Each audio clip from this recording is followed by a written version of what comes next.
नमस्कार, मी नंदकुमार घुले। जी तांबेवाडी इथं शेतीची जमीन आहे, 40 एकर क्षेत्र आहे। ते आम्ही MSCB मार्फत नदीवरून लिफ्ट आहे आणि विहिरीवरून पंप आहेत, परंतु MSCBच्या अडचणींमुळे आम्हाला हे शक्य होत नव्हतं। आम्ही हे सगळं करून पाहिल्यानंतर मार्च, एप्रिल, मे ह्या 3 महिन्यामध्ये MSCBची खूप गरज लागायची, पण ती आमची पूर्तता होत नव्हती। त्याचा विचार करता सोलर पंप सिस्टीमचा आमच्या डोक्यामध्ये विचार आला आणि आम्ही प्रोजुंबर ह्या टीमची भेट झाली।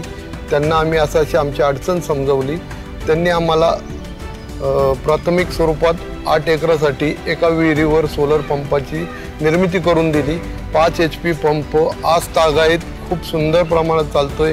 माझं शेतकऱ्यांना आव्हान आहे की सगळ्यांनी अशा पद्धतीने जर केलं तर आपल्याला MSCBवर डिपेंड राहता येणार नाही। सुरुवातीला MSCBच्या त्रासामुळं आम्ही नाही का पाण्याचा वापर करू शकत नव्हतो। आम्ही DG शेटचा वापर करायचो, पण त्याचा खूप मेंटेनन्स असायचा, त्याला खूप डिझेल लागायचं। डिझेलची कॉस्ट पाहता, बाकीचा मेंटेनन्स पाहता ते आम्हाला काही शक्य नव्हतं। त्याला पर्याय म्हणून सोलर सिस्टीम आली।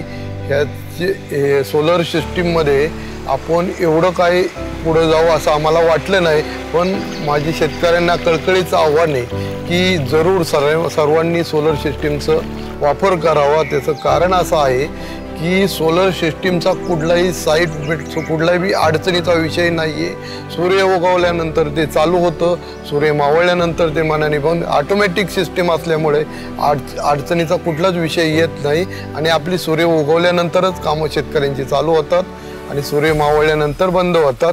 त्या सिस्टीमला सोलर अतिशय योग्य आहे। मी सगळ्याला आव्हान करीन की सोलर सिस्टीमचा वापर करावा।